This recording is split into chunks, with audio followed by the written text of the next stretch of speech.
I thought of encouraging teenage children and young people. जो हमारे बीच में जो बड़े बच्चे हैं या जो जवान लोग हैं उनको मैं प्रोत्साहन देना चाहता हूँ।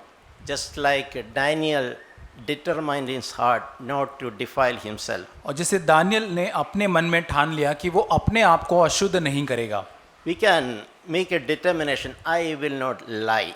और हम अपने मन में भी एक निर्णय कर सकते हैं कि मैं कभी झूठ नहीं बोलूँगा। Even if it hurts, I will practice speaking truth. यदि इससे चोट भी पहुंचती है लेकिन फिर भी मैं सच ही बोलूँगा। It would be a great thing because if you learn to practice truth, even it hurts us. और ये बहुत अच्छी एक बात है, आदत है। यदि हम चोट लगने तक भी, यदि हमको चोट भी लगता है फिर भी हम सच ही बोलते हैं, यदि ऐसी आदत हमारे पास है, God will honor us. प्रभु हमारा आदर करेगा। We all will be tempted to speak lies to escape a situation. और किसी परिस्थिति से छूट जाने के लिए, बच जाने के लिए हम प्रलोभित होते हैं कि वहां पर हम झूठ बोल दें। But I want to encourage, even if I get a punishment or a scolding, that is okay. But still, I will choose to speak truth. लेकिन मैं आपको प्रोत्साहित करना चाहता हूँ, यदि आपको कोई दंड शिक्षा मिलती है लेकिन फिर भी उसके उपरांत मैं सच ही बोलना चाहता हूँ। I hope you will try to practice that. और मैं आशा करता हूँ कि आप इसको अपने जीवन में लागू करेंगे, अभ्यास करेंगे। God will bless you. प्रभु आपको आशीष देगा। There's a verse in Psalm और भजन संहिता में एक वचन है 15 अध्याय 15 verse 2. उसका दूसरा वचन। It speaks about people who speak truth in their heart. और यहाँ पे लिखा है उन लोगों के विषय में जो अपने हृदय में सच बोलते हैं। And later in the same Psalm, verse 4, it says that those who swear or say something in his own heart and does not change even if it hurts. और उसके आगे 4 वचन के अंतिम भाग में ऐसे लोगों के बारे में बात करता है जो शपथ खातिर कभी भी बदलते नहीं हैं, चाहे उनको उसकी हानि भी उठानी पड़े। Yeah, that is something which personally encouraged me. और व्यक्तिगत रूप से इस बात ने मुझे प्रोत्साहित किया है। I should be a man learning to speak truth even if it hurts. और मुझे ऐसे व्यक्ति बनना है, यदि मुझे किसी चीज की हानि भी उठानी पड़े, नुकसान उठाना पड़े, फिर भी मैं सच ही बोलूंगा। We read in Matthew chapter 12. मत्ती रचित सुसमाचार उसका 12 अध्याय में हम इस प्रकार पढ़ते हैं 36 and 37. उसका 36 और 37। Jesus told, I tell you that every careless word that people speak. और यीशु मसीह कहता है कि मैं तुमसे कहता हूँ जो निकम्मी बातें तुम मनुष्य से कहोगे। For example, we think it's okay, a small lie, half truth. It's carelessly we tend to speak a half truth. और कई बार हम आधा सच हल्के से ऐसे ही बोल देते हैं, ऐसे सोचते हो कि चलता है, चलेगा। But Jesus saying, you shall give an account for it in the day of judgment. लेकिन यीशु आगे कहता है कि न्याय के दिन उस बात का तुमको लेखा देना होगा। Every lie that speak, it is registered. और हर एक झूठ जो हम बोलते हैं उसका हिसाब उस वहाँ लिखा जाता है। So it's good to practice speaking truth, and even if it hurts, even if it pains, even if like get a punishment. और ये अच्छी बात होती है कि हम सच बोले, यहाँ तक सच बोलने के बाद हमें कोई दंड या शिक्षा मिलती है, नुकसान उठाना पड़े, फिर भी वो अच्छा है। And I would want to encourage parents, encourage your children to speak truth. If you speak truth, I will not punish you. और मैं माता पिता को प्रोत्साहित करना चाहता हूँ कि अपने बच्चों को आप सच बोलने के लिए सिखाएं या उन्हें प्रोत्साहित करिए कहकर कि यदि आप बच्चे सच बोलोगे तो आपको कोई दंड या शिक्षा नहीं होगी। Even if they have done something wrong, allow them to speak truth and don't punish them for और speaking the यदि truth. आपके बच्चों ने कुछ गलत भी किया होगा लेकिन यदि उनको आप अनुमति दे कि वो सच बोलते हैं तो आप उनको शिक्षा ना दे। Jesus continued to say in Matthew 12:37, और तो उसके 37 वचन में यीशु कहता है आगे, by your words you will be justified. क्योंकि अपने बातों ही के कारण तू दोषी ठहराया जाएगा। By your words you will be condemned. और अपने बातों के कारण तू दोषी ठहराया जाएगा। So our words, the words we speak are very important. The Lord is watching that. और जो शब्द हम बोलते हैं बहुत ही महत्वपूर्ण है क्योंकि वो बोलने वाले शब्द को परमेश्वर देखता है। So it's always good to encourage us or remind you that I want to speak words by which the Lord is pleased. और इसलिए हम अपने आप को निरंतर स्मरण दिलाते रहे कि ये बात कि मैं उन्हीं शब्दों को बोलना चाहता हूं जो शब्द परमेश्वर को प्रसन्न करते हैं। I don't want to speak a lie to escape a situation and grieve the heart of the Lord. और किसी परिस्थिति से बचने के लिए झूठ बोलकर वहां से आगे बढ़कर मैं परमेश्वर के हृदय को शोकित नहीं करना चाहता। Ultimately, I had to face the Lord one day and I had to answer, give an explanation why I spoke that lie. क्योंकि अंत में एक दिन मुझे परमेश्वर का सामना करना ही है और उसको बताना मुझे पड़ेगा कि क्यों मैंने वहां उस स्थान पर झूठ बोला। It is a wonderful thing to nurture that habit of living in the fear of God. और ये बहुत ही एक अच्छी आदत हम विकसित कर सकते कि निरंतर हम परमेश्वर के भय में अपने जीवन को बिताएं। And there is a verse in Isaiah, यशायाह नबी की पुस्तक उसमें एक वचन है, in Isaiah 8 verse 13. उसका 8 अध्याय 13 वचन। It says that if you fear God, we don't need to fear anything else. और वहां लिखा इंग्लिश में इस प्रकार कि यदि हम परमेश्वर का भय मानते हैं तो उसके बाद हमें किसी अन्य बातों से डरने की जरूरत नहीं है। In other words, if you fear God, we don't have to fear any human being. दूसरे शब्दों में यदि हम परमेश्वर का भय मानते हैं तो किसी भी मनुष्य से डरने की कोई जरूरत नहीं है। If you practice living before God in the fear of God, और यदि परमेश्वर का भय मानते हुए यदि परमेश्वर के सामने अपने जीवन को आप जीते हैं we don't have to fear elders or any other brothers and sisters in the church. तो तब कलीसिया में जो प्राचीन है या अन्य भाई बहन है उनसे डरने की कोई जरूरत नहीं है। Because we walk in the fear of God, we walk before God. क्योंकि हम परमेश्वर के सामने परमेश्वर के भय में चलते हैं। And that is why Psalmist is saying in Psalm 90 verse 12, और इसलिए भजन लिखने वाला भजन संहिता 19 उसका 12 वचन में 90 उसका 12 वचन, teach us to number our days, और प्रभु तू हमारे गिन गिनना हमको तू सिखा, that we may present to you a heart of wisdom. और इंग्लिश में ऐसा लिखा है ताकि हम एक बुद्धिमान हृदय परमेश्वर को प्रस्तुत कर सके। So it is an indicating a healthy fear of God. और यहाँ पर यह दर्शाता है कि एक बहुत ही स्वस्थ परमेश्वर का भय मानना। My life here on earth is limited. I have a limited number of years. और मेरा जीवन इस धरती के अंदर सीमित है, मेरे पास सीमित वर्ष या साल ही है इस संसार के अंदर। And I want to be conscious. I want to live a best life as possible. और मैं बड़े ध्यान से उसको जीना चाहता हूँ, जितना हो सके सर्वोत्तम रीति से इस जीवन को मैं जीना चाहता हूँ। I don't want to live casually and then later I regret about. और हल्के से ऐसा ही जीवन नहीं जीना चाहता कि अंत में जाकर मैं उसके बारे में पछतावा करूँ। So it's a good prayer to pray, Lord, teach us to number my days. और ये बहुत अच्छी प्रार्थना करने के लिए कि प्रभु तू मुझे अपने जीवन के दिन गिनने की समझ दे। I am cautious. I have limited time. I don't want to waste away my years. और क्योंकि मेरे जीवन के अंदर बहुत ही सीमित और थोड़े ही दिन है, मैं उसमें से किसी भी दिन को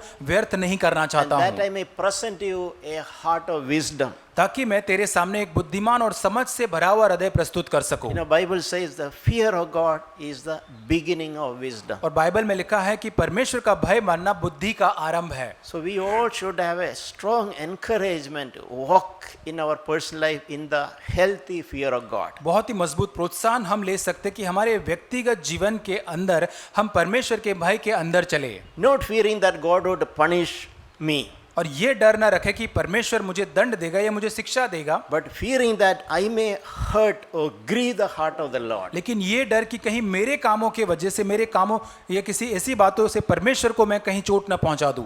We human beings, we like to speak about the kindness of God. हम मनुष्य होने के नाते परमेश्वर की जो दया जो है उसके बारे में बोलना पसंद करते हैं। We like the love of God. परमेश्वर का प्रेम को बारे में बोलना पसंद करते We हैं, like to speak about the compassion of God. और परमेश्वर की जो करुणा तरस है उसके बारे में बोलना And पसंद we करते हैं, like to speak about the long suffering of God. और परमेश्वर की जो सहनशीलता, जो धीरज धरना है उसके बारे में बोलना हम पसंद करते हैं। Those are definitely important part of God's character. ये जरूर परमेश्वर के चरित्र के मुख्य भाग या अंग है।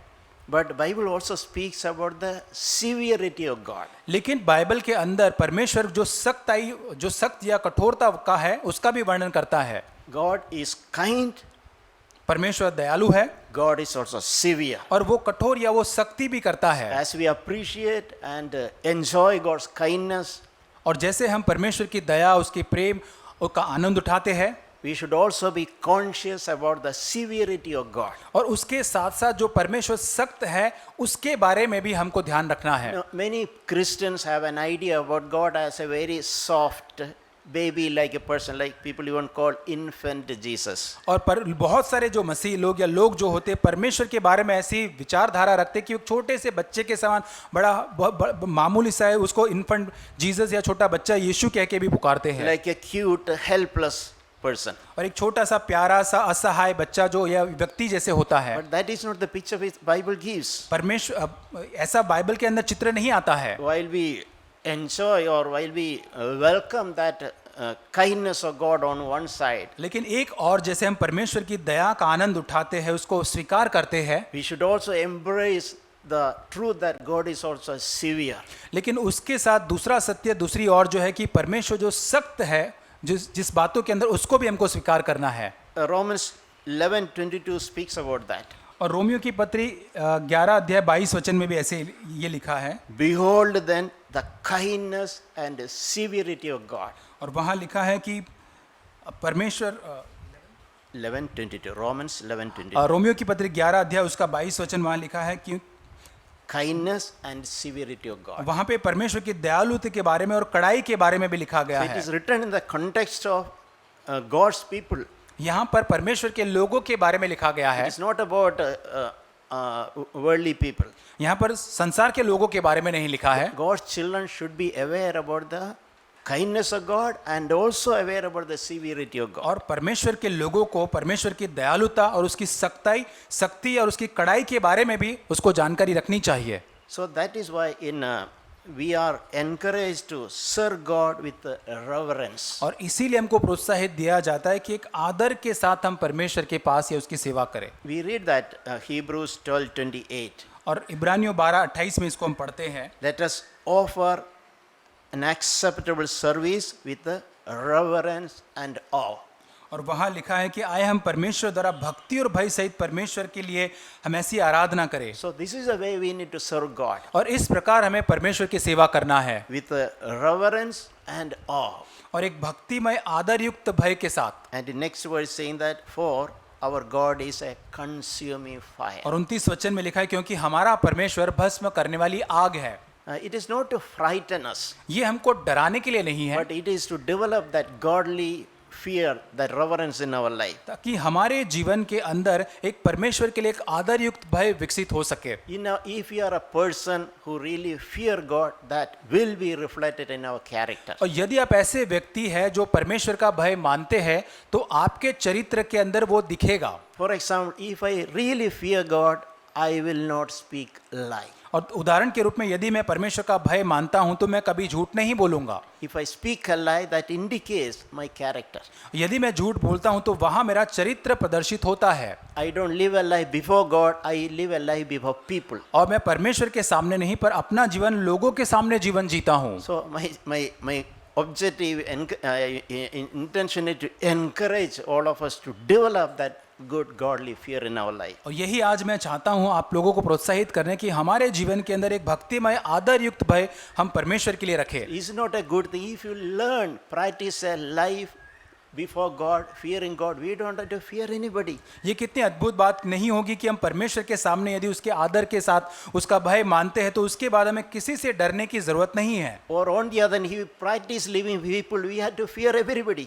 यदि हम उसकी और दूसरी विपरीत यदि लोगों का भय मानते हुए जीवन जीते हैं तो उसके बाद हमें लोगों का हर बार भय मानते रहना I पड़ेगा। like to fear what people will think about me. मुझे सोचना पड़ेगा कि लोग मेरे बारे में क्या सोच रहे, वो डर मुझे सताएगा। This, that, and everybody I will keep on fearing. और वो डर मुझे हमेशा रहेगा कि ये लोग क्या कर रहे हैं, ये क्या बोल रहे हैं, वो सारे भय। So if you really fear, that will liberate us from the fear of people. और हम ऐसे यदि भय में जी रहे हैं तो हमें उन सारे लोगों का भय जो है उन सारे भय से मुक्त होना है।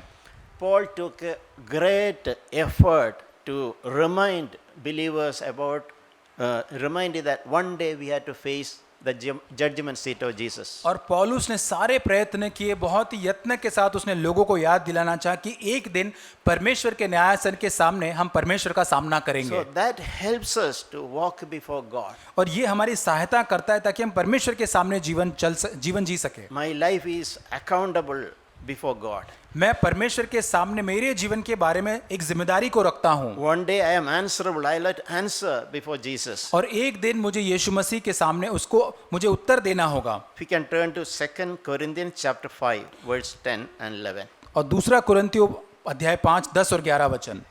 We must all appear before the judgment seat of Christ. क्योंकि अवश्य है कि हम सब का हाल मसीह के न्यायासन के सामने खुल जाए। We cannot forget that truth. इस सत्य को हम नहीं भूल सकते। A day we must all, और एक दिन जब हम सभी को उसका सामना करना है and we have to individually face the judgment seat of और Christ. अवश्य ही लिखा है कि अवश्य ही उस न्यायासन के सामने उस न्याय का सामना हमको करना है Not in the company of anyone else. और किसी व्यक्ति के साथ नहीं करना है, Individually we are answerable. लेकिन व्यक्तिगत रूप से हमें इसका सामना करना है। And it says especially so that each one may be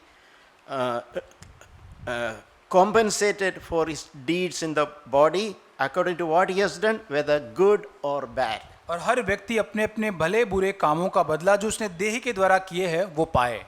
So dear brothers and sisters, let us really nurture in our personal life, seek to live in the fear of God. और भाई और बहनों आइए इस बात को अपने जीवन के अंदर हम लागू करें या इसको चाहे परमेश्वर के भय के अंदर जीवन बिताने के लिए। If we get the good opinion of other people, what is it going to help us? और लोगों की सराहना या लोग आपके बारे में बड़ा अच्छी राय रखते हो, अच्छी मत रखते हो, तो उससे क्या सहायता मिलेगी? All our hidden life, inner life, the words that is spoke, everything going to be exposed one day. लेकिन एक दिन जो हमारा भीतरी जीवन है, जो शब्दों से हम बात करते, वो एक दिन परमेश्वर के सामने हमको उसका हिसाब देना है। The good opinion about people about us should be like garbage for us. और जो अन्य लोग हमारे बारे में जो अच्छी राय रखते, अच्छे विचार रखते, वो हमारे लिए कूड़े और कचरे के समान होना It's of चाहिए। no value. उसका कोई मूल्य नहीं होना चाहिए। If you value people's opinion, we may be tempted to speak lie to preserve the opinion. और यदि हम लोगों का जो मत राय, उनके विचारों का मूल्य ज्यादा करते हैं तो उनके सामने हम झूठ बोलने के लिए प्रलोभित होंगे। And he continued to say in verse 11, therefore knowing the fear of the Lord we persuade men. और 11 वचन में कहता है इसलिए प्रभु का भय मानकर हम लोगों को समझाते हैं To live in the fear of God, reminding about the judgment seat of Christ. ताकि परमेश्वर के भय में जीवन जी सके और परमेश्वर का जो न्यायासन है वो न्याय के बारे में याद दिला सके। This picture we can also see read in Matthew chapter 25. और मत्ती 25 में भी इस बात को हम पढ़ते हैं। When Matthew chapter 25, मत्ती उसका 25 अध्याय verses 31 onwards. 31 वचन से आगे।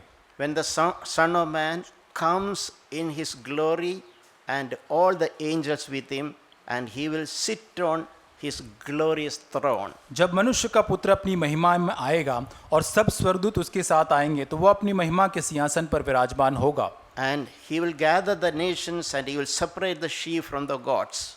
सब जातियां उसके सामने इकट्ठी की जाएगी और सारी बकरी और भेड़ों को वो अलग करेगा। And he's saying that in verse 34, Matthew 25:34. उसके 34 वचन में लिखा है, Come you who are blessed of my Father, inherit the kingdom prepared for you from the foundation of the world. तब राजा अपनी दहिनी और वालों से कहेगा, हे मेरे पिता के धन्य लोगों, आओ उस राज्य के अधिकारी हो जाओ जो जगत के आदि से तुम्हारे लिए तैयार किया हुआ है। Can you imagine, are we interested to listen those words from Jesus? और क्या आप कल्पना कर सकते हैं कि यीशु मसीह से इन शब्दों को आपके बारे में आप सुने? Not words of condemnation, और वहां पे आपको दंडित देने वाले शब्द नहीं, not a judgment of condemnation. और आपको दंडित या दोषी ठहरने वाली उन शब्दों को नहीं। But today I want to live in utter faithfulness every aspect of my life. लेकिन आज मेरे जीवन के हर पहलू, हर क्षेत्र के अंदर मैं पूरी विश्वास योग्यता के साथ जीवन को जीना चाहता हूं। So that day when I see Jesus on the judgment seat of Christ, और उस दिन जब यीशु मसीह को उसमें न्याय के सिंहासन के ऊपर बैठा हुआ देखूंगा, he can call me and welcome me as a blessed person, blessed of my Father. और तब वो मुझको बुलाएगा, मेरा स्वागत कहेगा, हे मेरे पिता के धन्य लोगों। And we can hear, inherit the kingdom which is prepared for you from the foundation of the world. और उस राज्य के अधिकारी हो जाओ जो जगत के आदि के लिए तुम्हारे लिए तैयार किया गया था। So we see that picture in Revelation chapter 20 also. और प्रकाशित वाक्य 20 अध्याय में भी इसी चित्रण को हम देखते हैं। Almost a parallel what we read in Matthew chapter 25. और जैसे मत्ती 25 में देखा उसी के लगभग समान हम प्रकाशित वाक्य 20 अध्याय Where में the भी Lord देखते is हैं। sitting on the judgment seat और जहाँ प्रभु जो है प्रभु न्याय के सिंहासन के ऊपर बैठा हुआ है and all the dead are resurrected and they are judged. और वहाँ पर जो है सारे जो मृत्यु पाए हुए वहाँ पर उठ जाते हैं और वहाँ उस न्यायासन के सामने हैं। And you can read that verse, Revelation chapter 20, प्रकाशित वाक्य 20 अध्याय verse 12. वचन 12। Dead were judged from the things that were written in the books according to their deeds.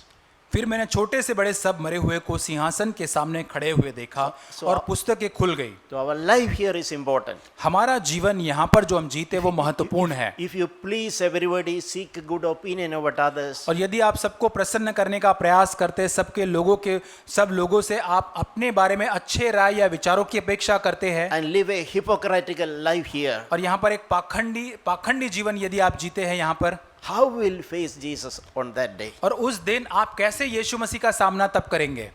And Peter also is encouraging, challenging the believers. और पतरस भी उन विश्वासियों को प्रोत्साहित करता है, चुनौती देता है। 1 Peter chapter 1 verse 17. और पहला पतरस पहला अध्याय उसका 17 वचन। 1 Peter chapter 1 17. If you address as Father the one who impartially judges according to everyone's work.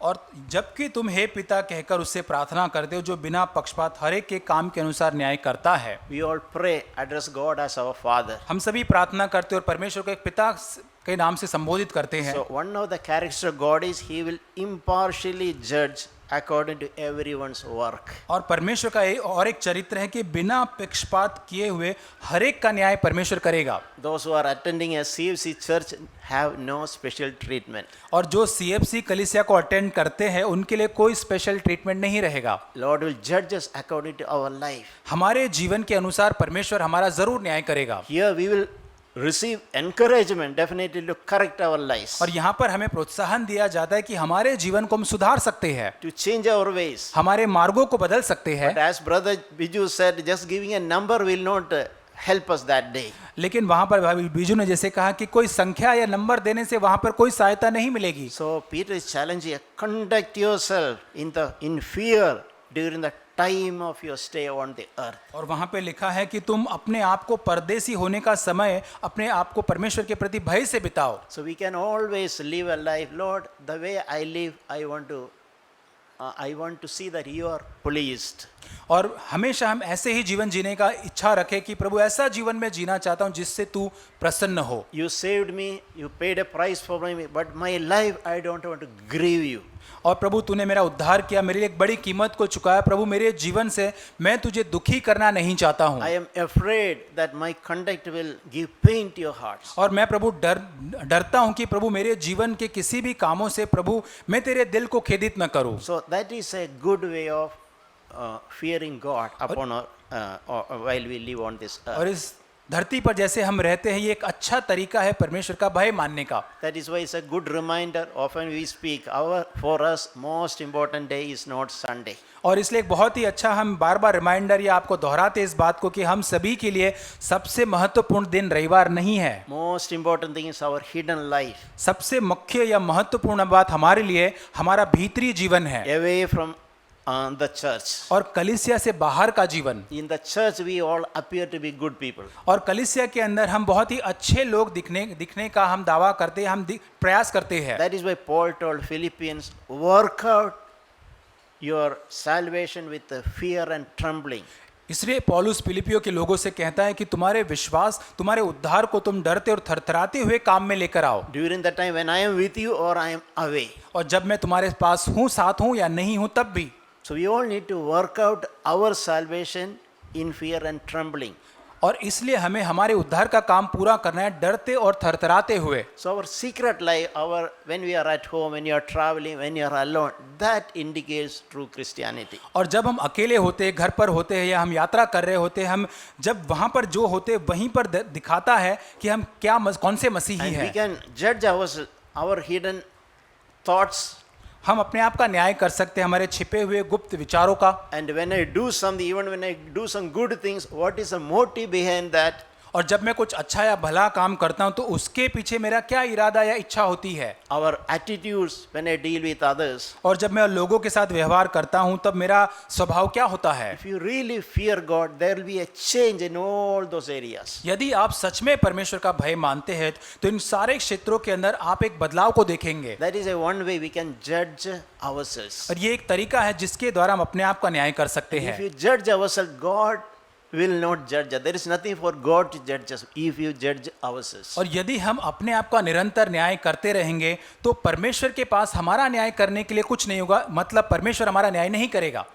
And so, as I mentioned, when you remember, whenever we meditate the judgment seat of Christ, और जब कभी हम परमेश्वर का न्यायासन या उस सिंहासन के सामने जो न्याय होने वाला उसको याद करते हैं, what we is it the fear of an unhealthy fear that is coming to my heart? और तो क्या ये बात सोचते हैं तो क्या हमारे अंदर एक डर सा आता है। I'll tell you an example. Suppose a student who really work out, really prepared well, as best as he can. और एक विद्यार्थी जैसे उसकी परीक्षा के समय पे उसने सबसे सर्वोत्तम मेहनत की है, पढ़ाई की है, जितना बेस्ट हो सके उतना अच्छा पढ़ाई उसने किया। Before the examination day, whatever humanly possible, he did his best. और उस एग्जाम के पहले दिन जितना हो सके मानवीय रूप से सर्वोत्तम उसने पढ़ाई किया। Do you think such a student will be afraid of the examination? और क्या आप सोचते कि ऐसा लड़का या ऐसा विद्यार्थी उस परीक्षा से डरेगा? He will be excited to write that examination. लेकिन वो बहुत ही उत्तेजित प्रोत्साहित होगा उस एग्जाम को लिखने के लिए। All that is to be done in preparation for the examination, he has done within his best of ability. क्योंकि उस परीक्षा की तैयारी के लिए जो कुछ भी करना चाहिए था उसने अपनी सर्वोत्तम काबिलियत के अनुसार सब कुछ सर्वोत्तम किया उसने। But think about another example. लेकिन उसके विपरीत दूसरा उदाहरण देखिए। Another student, he wasted away his time. और दूसरा विद्यार्थी जिसने अपना पूरा समय बर्बाद कर दिया He spent his time on playing cricket and watching movies. और क्रिकेट खेलने में, मूवी देखने के अंदर अपना समय निकाल दिया, And finally, examination date comes. और एग्जाम अंत में आ जाती है He will be afraid to face that और examination. इस एग्जाम का सामना करने के लिए बहुत ही डर उसमें होगा। Those who are prepared, there is no fear. और जो तैयार होते उनके अंदर कोई डर नहीं If रहता we है। are if we are corrected our lives according to what the light God has given us, और यदि आप सुनते हो, यदि अपने जीवन को परमेश्वर ने दी हुई ज्योति के अंदर अपने आप को सुधारते हो within the best of our ability, आपकी सर्वोत्तम क्षमता के अनुसार, and according to the grace each one of us has received, और जितना परमेश्वर का अनुग्रह जो हम सभी ने प्राप्त किया उसके अनुसार, we will be excited to face that day. और तब उस दिन का सामना करने के लिए हम बहुत ही आनंदित या बहुत ही प्रोत्साहित होंगे। We will be able to say, "Come, Lord, come." We will be welcoming that day of the Lord. और तब हम परमेश्वर का उस न्याय के दिन को हम आमंत्रित करेंगे कि हाँ प्रभु तू आ। 2 Timothy chapter 4, दूसरा तिमुथियुस 4 अध्याय verse 7. 7 वचन।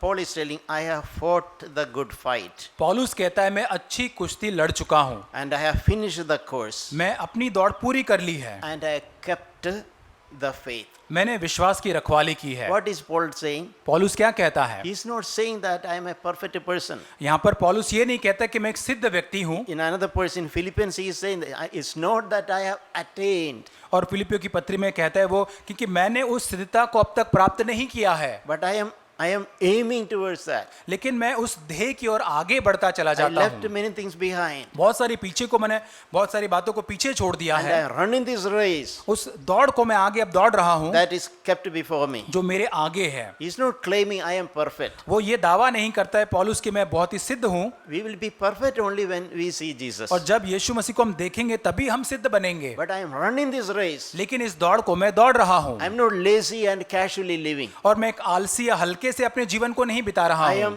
aware about my destination. और मेरी जो मंजिल है उसके बारे में मैं जानकारी रखता हूँ, And I move him within best effort like a race. I am doing my best to reach there. और मेरी दौड़ के अंदर जितना सर्वोत्तम हो सके मेरी क्षमता के अनुसार उस दौड़ में वहां पहुंचने के लिए दौड़ रहा हूँ। That is what Paul is saying, I have fought a good fight और इसलिए पौलुस कहता है कि मैं एक अच्छी कुश्ती लड़ चुका हूँ and I kept my faith. और मैंने अपना विश्वास भी रखा है। So as a result, what is he expecting is written in verse 8. और 8 वचन में वो क्या अपेक्षा करता है? 2 Timothy 4:8. दूसरा तिमुथियुस 4 अध्याय वचन 8। In future there is laid for me the crown of और righteousness. भविष्य में मेरे लिए एक धार्मिकता का मुकुट रखा हुआ है। So Paul is not expecting a punishment from the Lord, something which he failed to do. और यहाँ पर पौलुस किसी शिक्षा या किसी दंड की अपेक्षा नहीं कर रहा है जो यहाँ पर वो करना चूक गया था उसके कारण। According to his conscience, he lived as best as he could. उसके विवेक के अनुसार जितना सर्वोत्तम या बेहतर हो सके उसने ऐसा जीवन जिया। Even though he could confess that I am not perfect. और यहाँ तक वो ये दावा करता, ये यहाँ पर वो मान भी लेता है कि मैं सिद्ध नहीं हूँ। According to the light I received, I lived. और जितना प्रकाश मैंने प्राप्त किया उस प्रकाश के अनुसार मैंने जीवन को जिया है। So such people, a crown of righteousness is waiting. और उन ऐसे लोगों के लिए एक धार्मिकता का मुकुट है जो उनके लिए इंतजार कर रहा So है। I want to encourage myself. We should live a life by which we are expecting a crown of righteousness, not a punishment. और मैं आपको प्रोत्साहित करना चाहता हूं कि हम ऐसा जीवन जीने का प्रयास करें जिससे कि हम परमेश्वर से एक धार्मिकता का मुकुट पाने की अपेक्षा करें, न कि किसी दंड पाने की अपेक्षा। Even as we remind ourselves about the judgment seat of Christ, और we are not expecting a punishment that day. और जैसे हम याद दिलाते, स्मरण दिलाते परमेश्वर के न्यायासन के दिन के बारे में, उस दिन हम उस दंड के बारे में नहीं अपेक्षा करते हैं। Therefore, we are scared even to think of that possibility. और इसलिए उस संभावना के बारे में याद करते हुए भी हमको डर लगता है। But I lived as best as I could, and I am expecting a crown of righteousness और instead. इसलिए जितना बेहतर हो सके उतना बेहतर जीवन में यहाँ पर जीता हूँ ताकि उस दिन में धार्मिकता का मुकुट पाने की अपेक्षा रख सकता हूँ। And Paul could say, "This the righteous judge will award to me on that day." और वहां पर वो लिखा है कि प्रभु जो धर्मी और न्यायी है मुझे उस दिन देगा।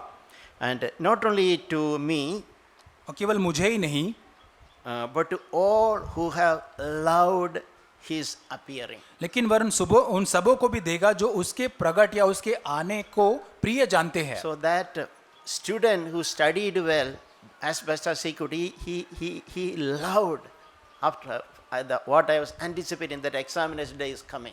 और वो विद्यार्थी जो बहुत ही सर्वोत्तम मेहनत करता है, पढ़ाई करता है, क्योंकि उसने प्रेम किया उस दिन आने के बारे में वो पसंद करता है और उस दिन के लिए उसने तैयारी की He is थी। not nervous about the examination वो day. बहुत ही डरता नहीं है कि उसकी परीक्षा आने वाली है और वो बहुत ही डरा हुआ नहीं So रहता। we also should live a life thereby we can love the appearing of Jesus. और हम ऐसा जीवन जीने का प्रयास करें ताकि यीशु मसीह के आने के दिन को हम प्रिय जाने। So we can silently check our life. हम बहुत ही शांत रीति से अपने जीवन को जांचें। And I remember, if I think and meditate, imagine that reality of I am going to see Jesus one day. और यदि कल्पना करके देखो इस बात को अपने जीवन में, ये विचार करके देखे कि एक दिन मैं सच में परमेश्वर के न्यायासन के सामने में खड़ा रहने वाला हूँ, Inside, what is our response? तब हमारे भीतर किस प्रकार का प्रत्युत्तर आता है? I am nervous, I miss confidence, I am afraid. Is that our feeling inside? और क्या हम डर जाते हैं भीतर से, अपना हियाव खो बैठते हैं? क्या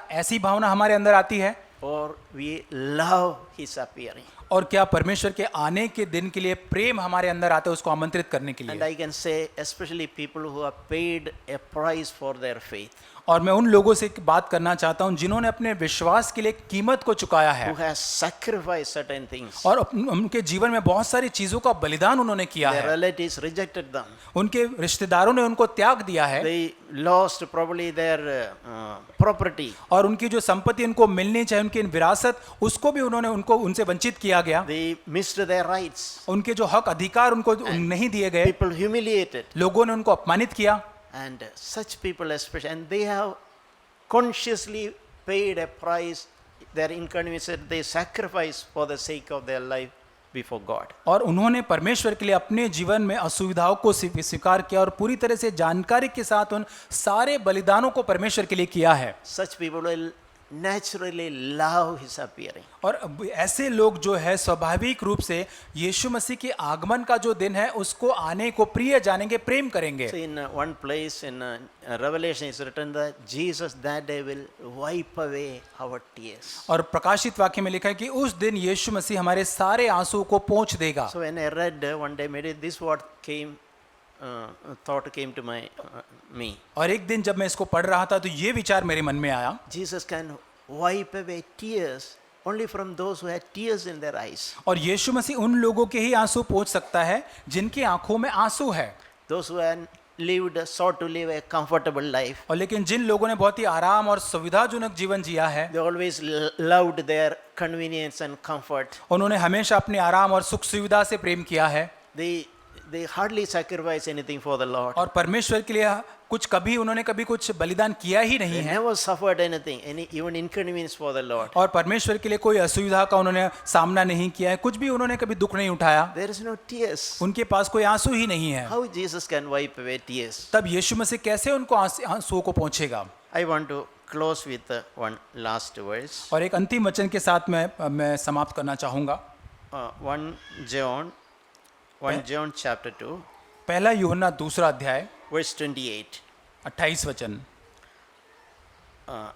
John is saying, little children abide in Jesus, वो कहता है, यूहन्ना कहता है, अतः हे बालकों उसमें यीशु मसीह में बने रहो, so that when he appears, तो जब वह प्रकट होगा we may have confidence. तब हमारे पास एक साहस होगा। He uses that word confidence. और यहाँ पर कॉन्फिडेंस या साहस यहाँ पे शब्द इस्तेमाल किया गया है। John's earnest desire for those believers whom he was addressing. और यहाँ पर पौलुस की बहुत ही तीव्र इच्छा उन विश्वासियों के लिए थी जिनको वो यहाँ पर संबोधित कर रहा है। He wanted to see that those believers, when they see Jesus, they will face Jesus with a confidence. और यहाँ पर उन विश्वासियों के लिए अपेक्षा करता है कि जब ये विश्वासी यीशु मसीह को प्रकट होते हुए देखेंगे तो उनके पास एक साहस होगा। A good Christian, a normal good Christian will face Jesus with a confidence. और एक बहुत ही अच्छा सच्चा जो एक मसीह होगा वो परमेश्वर के प्रकट होने के समय बहुत ही साहस रखेगा। Not because of our perfect life. और ये इसलिए नहीं होगा कि हमने एक सिद्ध जीवन जिया है, Because in sincerity we walk in truthfulness before God. लेकिन एक सच्चाई के अंदर हमने परमेश्वर के सामने जीवन को बिताया है। If we make mistakes, we quickly, instead of justifying, we quickly correct. यदि हमने गलती भी की हो तो अपने आप को सही ठहराने के बजाय तुरंत उसको हम सुधार लेते हैं। Just like we pull out a thorn from our feet. और उसी प्रकार जैसे हमारे पैर में कांटा चुभ जाते उसको तुरंत हम निकाल देते We हैं। don't delay it, we don't postpone it for tomorrow. और हम उसमें देरी नहीं करते, उस कांटे को निकालने में कल नहीं निकालते। So such people will have confidence at the appearance of Jesus. और ऐसे लोगों के पास साहस होगा यीशु मसीह के प्रकट होने के दिन पर।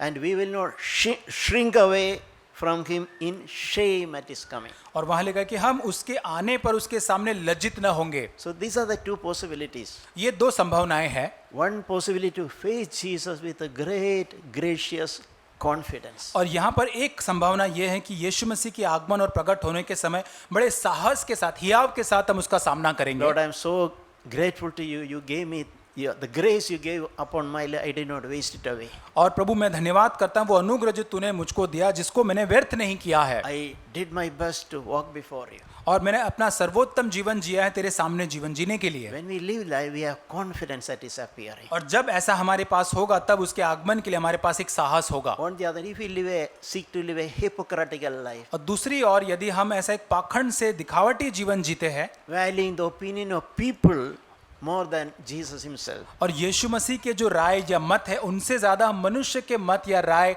उनके विचारों को ज्यादा पसंद करते हैं, opinion of our brothers is more important than the opinion of Jesus about us. और जो यीशु मसीह के सुझाव या उसकी जो राय मत हमारे बारे में उससे ज्यादा हम लोगों के जो मत राय है हमारे बारे में उसको मूल्य करते हैं। We will shrink away in shame. और तब हम उसके आने के समय हम पूरी तरह से शर्म के कारण या लज्जा के कारण पीछे हट जाएंगे। So I hope the Lord will encourage us to walk before him in truth. और मैं आशा करता हूं कि परमेश्वर हमें प्रोत्साहित करेगा कि हम उसके सामने उस सत्य के अंदर चल सके। If you are not in that path till today, start it today. और यदि आज तक इस रास्ते में आप नहीं चले तो आज का दिन है, आज से हम शुरुआत कर सकते हैं। We can have a fresh start today. और आज एक नई तरोताजा हम नई शुरुआत कर सकते हैं And God will accept that. और परमेश्वर उसको स्वीकार करेगा। And we have hope before the Lord. और परमेश्वर के सामने हमारे लिए एक आशा है। Amen. आमीन।